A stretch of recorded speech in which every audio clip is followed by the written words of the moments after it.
আচ্ছা, এই ভিডিওটা কিন্তু ট্রান্সফার নিউজ নিয়ে তো রয়েছে, যেখানে ইস্টবেঙ্গলের বিদেশি প্লেয়ারকে নিয়ে আপডেট দেওয়া রয়েছে।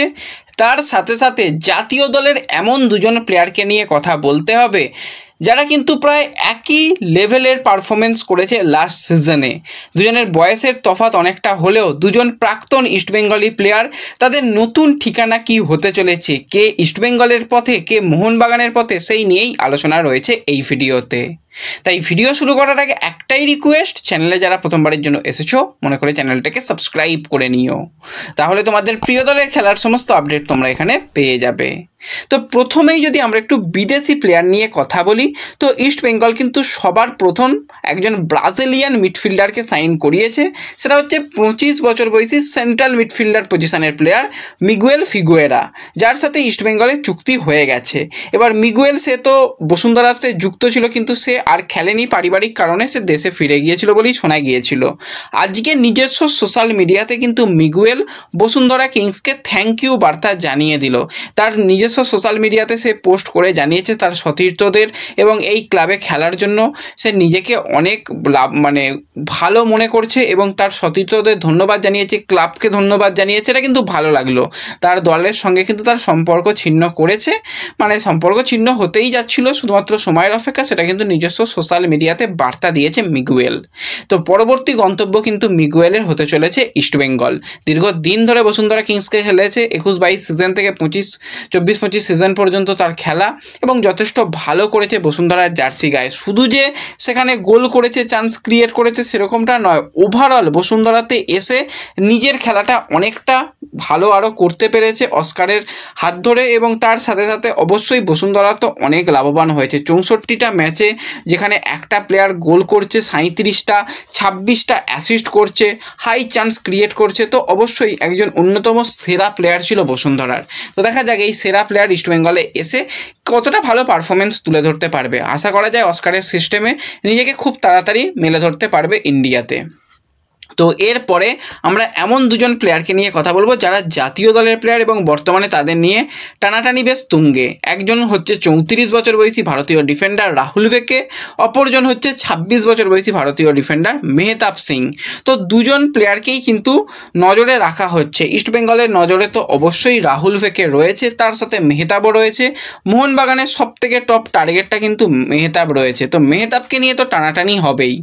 লাস্ট সিজনে যদি দুজন প্লেয়ারের পারফরমেন্স নিয়ে কথা বলি, তো সুপার স্কোর রেটিংয়ে কিন্তু রাহুল ভেকে মেহতাবের থেকে কিন্তু কিছুটা হলেও এগিয়ে রয়েছে।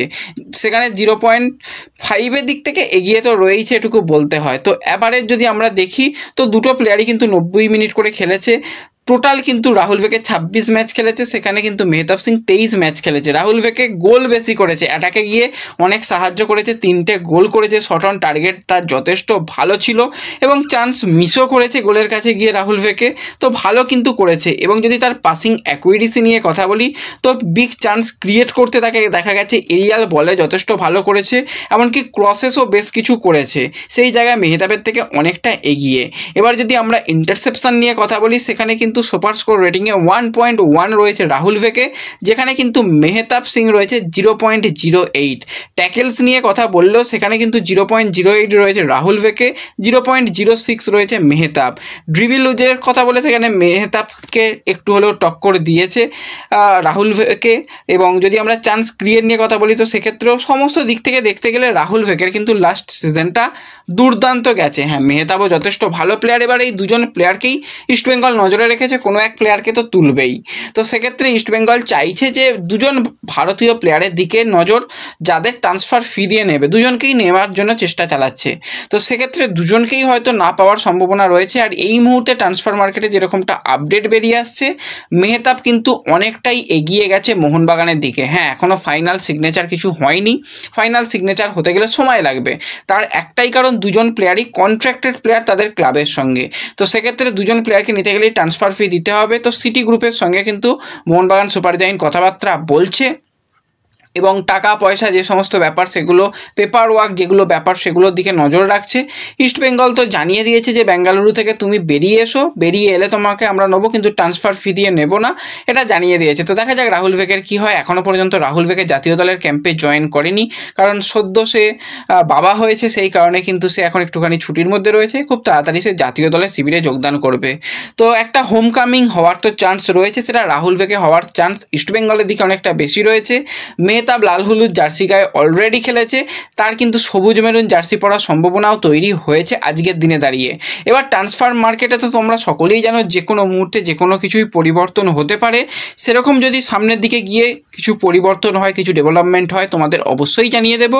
কিন্তু এই মুহূর্তে যদি বলা যায় তো রাহুল ভেকে ইস্টবেঙ্গলের দিকে এগিয়ে, আর মেহতাব সিং তারা কিন্তু মোহনবাগানের দিকে একটু এগিয়ে রয়েছে। তো ব্যাস এই আপডেটগুলোই শেয়ার করার ছিল এই ভিডিওতে।